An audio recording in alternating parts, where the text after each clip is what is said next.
Quer receber mais 2 histórias exclusivas por semana? É só apoiar o nosso podcast. O link tá aqui na descrição. Assim, toda terça e quinta tem história nova pra você. E a maioria delas não vem aqui pra plataforma gratuita, então são histórias exclusivas mesmo. Fala, galera! Mari por aqui. Como é que vocês estão, meus musers? A gente tem uma história hoje sem gatilho, mas é mais uma peripécia do mundo corporativo. Então vamos lá para a história da Manu. Mas então, eu conto ou você conta? Ô, gente, antes de começar, tô com uma voz assim de taquara rachada, sabe? Tô muito mal de tosse, gente, já faz umas 2 semanas. Então, se alguém estranhar um pouco a minha voz aí, já sabe, né? Enfim, vamos para a história da Manu. A Manu, gente, a nossa musa de hoje, ela trabalhava numa empresa que desenvolvia sistemas corporativos para grandes redes de varejo. Aqui a gente está mudando, esse não é o trabalho de verdade da Manu, né? Para não poder ninguém identificar essa peripécia, gente. Mas enfim, nessa empresa que ela estava trabalhando, o maior cliente deles, o que dava mais lucro, o cliente assim, que se saísse da empresa eles estavam ferrados, decidiu então implementar um sistema corporativo dentro da empresa deles. E a Manu, como uma boa profissional, boa mesmo, tá, gente? Ela era uma das melhores lá dentro. Além de ser responsável por um projeto bem significativo como esse. E lembrando, era o maior cliente da empresa. A implementação desse projeto ficou para ser feita em várias fases. A Manu atuava como gerente de produto na sua área e era necessário que ela acompanhasse as etapas de implantação. A primeira fase aconteceu, foi um sucesso. O projeto foi entregue, o cliente implantou o sistema e tudo funcionou direitinho. Mas já na segunda fase, seria algo mais complexo. A Manu teria uma participação ainda maior nessa fase. Porque assim, a primeira fase era mais ali ADM e tal, e a segunda agora envolveria a gestão operacional entre várias unidades da empresa e cliente espalhadas pelo Brasilzão aí. O problema já começou no planejamento. Mesmo tendo uma grande responsabilidade dentro desse projeto, na segunda fase dele, a Manu, gente, simplesmente não foi envolvida na definição do escopo e da estratégia da implantação, o que era um absurdo, porque ela ficava responsável por várias pessoas para poder dar conta de um projeto tão grande assim. E quando finalmente a Manu ficou sabendo como o projeto tinha sido estruturado, ela percebeu 2 coisas imediatamente. A primeira, o desenho não fazia muito sentido operacionalmente. E a segunda coisa, gente, a Manu descobriu que os diretores da empresa, acima dela, né, tinham prometido a esse cliente um prazo completamente fora da caixa, irrealista. Era um prazo de 3 meses. E não dava para fazer. Não tinha como. Quando o prazo foi apresentado para a Manu, os desenvolvedores e basicamente, claro, todo mundo da equipe falou a mesma coisa. Isso não tem como ficar pronto nesse tempo. E eles questionaram os chefes, falando que não daria certo. Mas a resposta da gestão foi algo ali nessa linha de: Mas a gente confia no potencial de vocês, equipe. Obrigada pelo toque, Lucinda. A coisa que eu mais prezo na vida é conselho de mendiga. na prática. Isso, né? Vê se vocês não concordam. Isso se traduz muito assim: Se der certo, o mérito é nosso. Mas se der errado, a culpa é de vocês. e é isso, né, gente? Tem muito disso no mundo corporativo. A Manu até citou uma frase bem famosa em tecnologia, que resume bem esse tipo de situação que eles estavam. A frase é: Uma mulher faz um bebê em 9 meses, mas 9 mulheres não conseguem fazer um bebê em um mês. simplesmente era impossível entregar isso em 3 meses.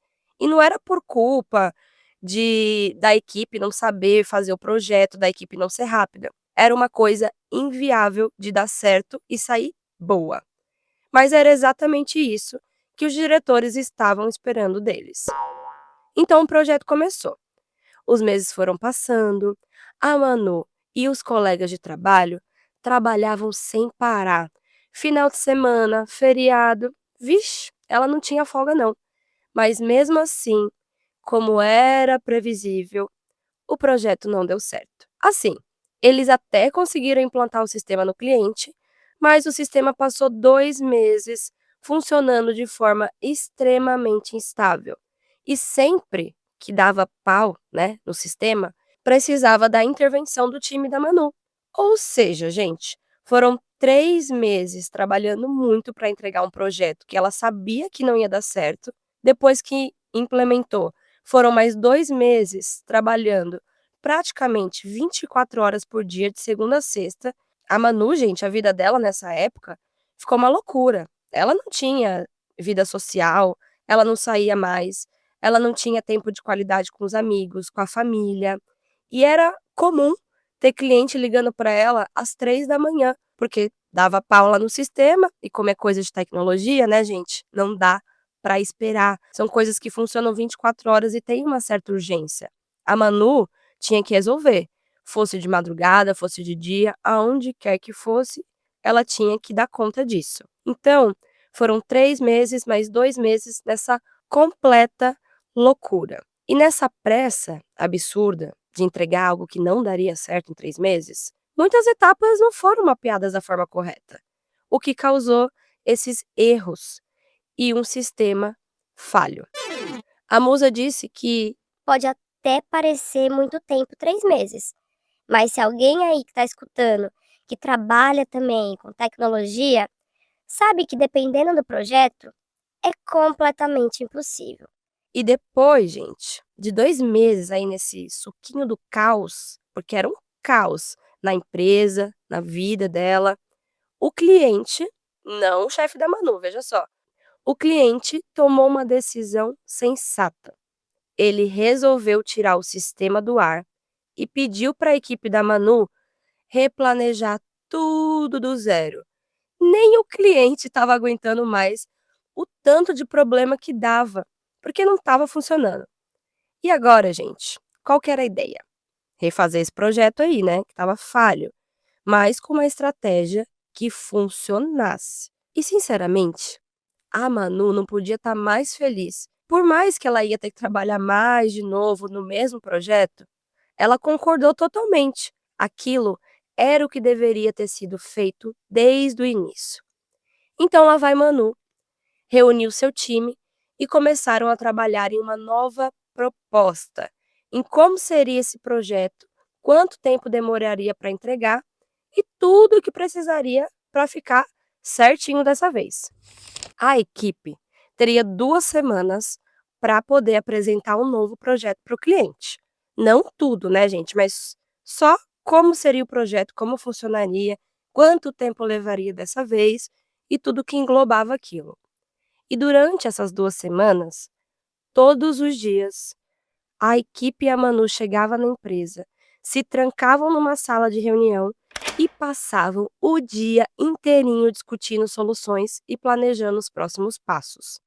O dia escolhido para apresentar esse plano para o cliente, vamos dizer que foi numa segunda-feira, né? Depois de 2 semanas, na outra segunda-feira. Na quinta-feira, que antecedia a semana dessa apresentação, depois de 2 semanas intensas de trabalho, o chefe da Manu entrou na sala onde a equipe toda estava reunida.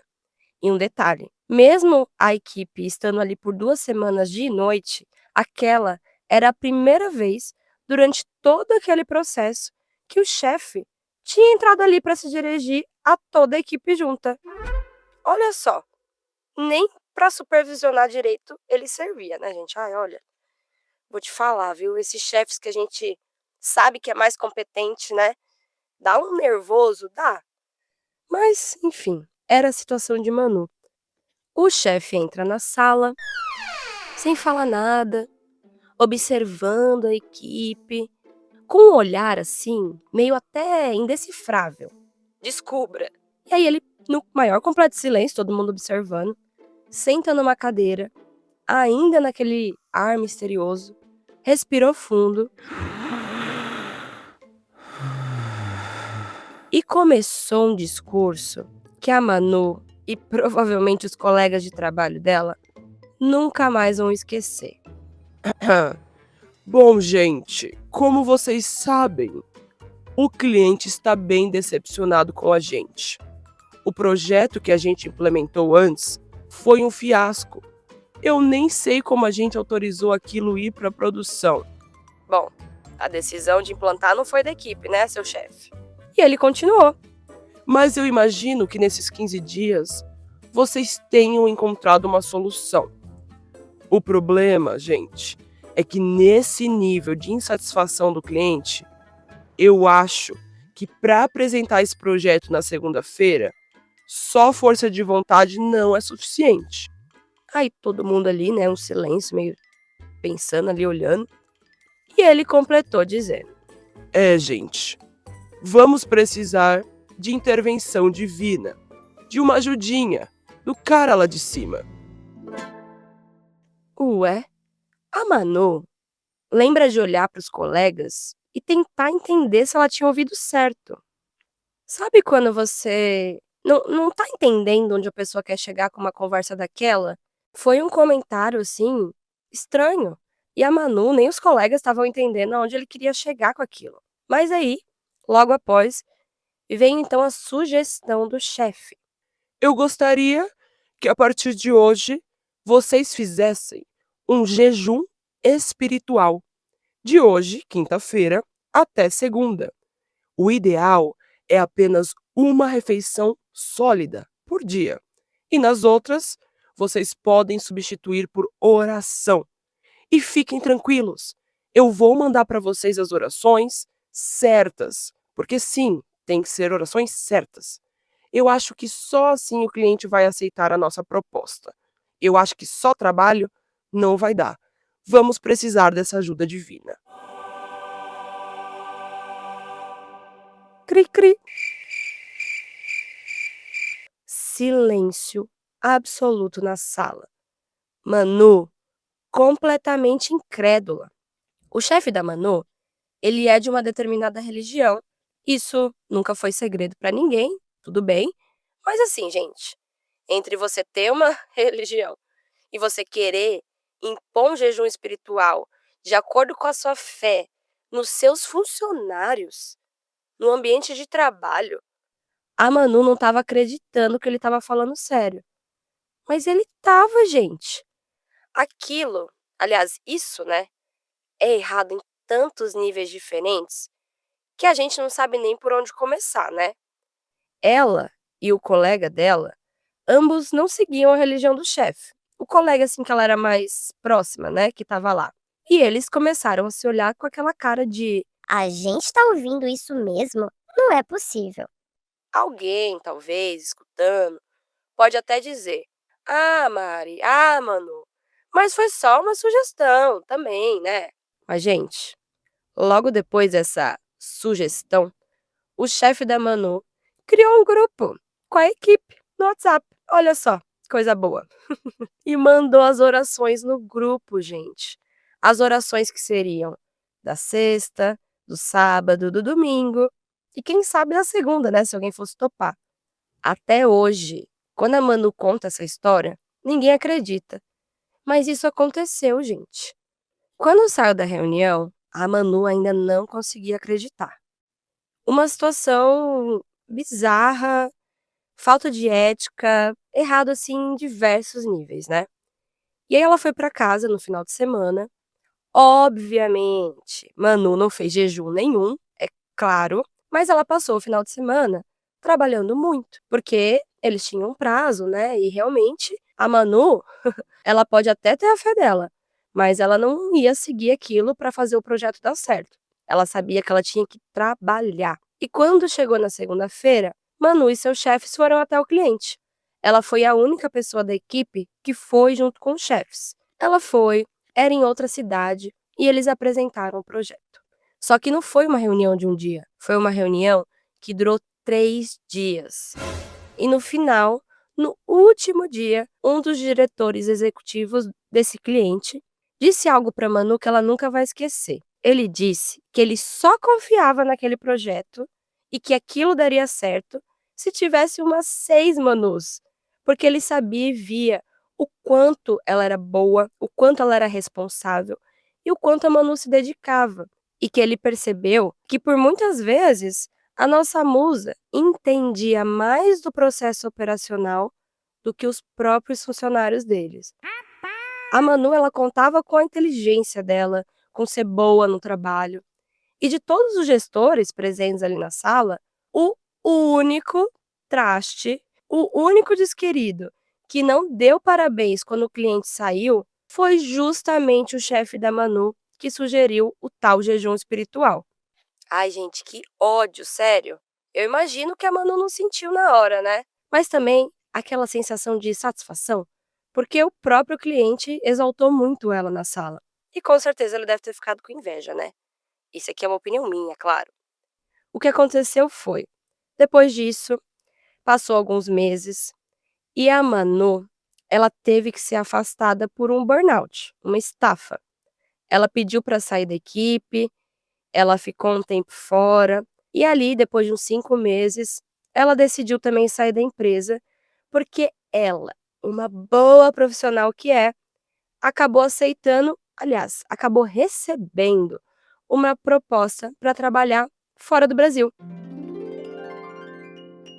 E na entrevista, gente, porque assim, a Manu teve que fazer uma entrevista de desligamento nessa empresa que ela trabalhava. O RH perguntou por que ela estava saindo, perguntou um pouco do burnout dela.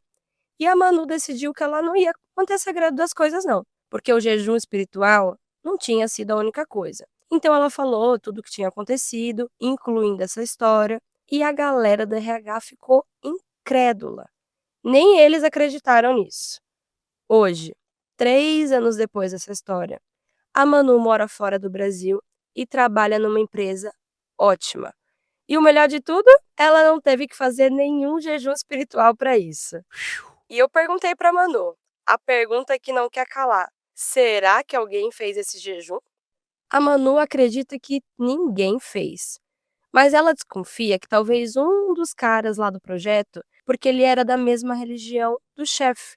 E ele até chegou a comentar algo sobre alguma passagem da Bíblia que se assemelhava a essa situação, mas fazer mesmo, ela acredita que ele não fez. É mole, gente. Sério, a humilhação, gente, do CLT, além de se matar de trabalhar e deixar muito claro que o projeto era impossível de ser entregue durante esses 3 meses, continuar no erro, entregar mesmo assim e ficar 2 meses trabalhando 24 horas de plantão, no fim, seu chefe ainda pede para você fazer um jejum em nome de uma empresa que não tá nem aí para os funcionários, que você não tem voz lá dentro. Sem contar, né, gente, que esse pedido, em qualquer contexto dentro do ambiente de trabalho, é errado em tantos, mas tantos níveis. E ele falou logo de jejum, né, de ficar sem comer. Eu achei bizarro isso. Manuzinha, que doideira. Essa é a história da Manu. Podia ser a sua? Podia ser a minha? Gente, podia, viu? Porque o que tem de gente sem noção hoje em dia, esses chefes desqualificados, sem ética e pessoas que estão tentando impor, às vezes, né, a fé delas, a religião, em cima de coisas que não tem como, né, gente? Dentro do ambiente de trabalho, você tem que ser imparcial. Bom, gente, será que alguém aí já passou por uma sugestão, no mínimo, bizarra do chefe? Eu quero muito saber. Manda história pra gente. Estamos precisando de histórias, gente. Então, conto com vocês para mandar história de todos os gêneros, porque vocês sabem que aqui tem lugar para todos os temas, tá bom? Agora eu quero saber se alguém aí já passou por alguma situação parecida, igual essa da Manu. Deixa aqui nos comentários, tá bom, meus amores? Um beijo e até já já. Após o sinal, diga seu nome e a cidade de onde está falando. Se você tem uma história e quer que a gente conte ela aqui anonimamente, manda pra gente no escreveseuconto@gmail.com. E até a próxima!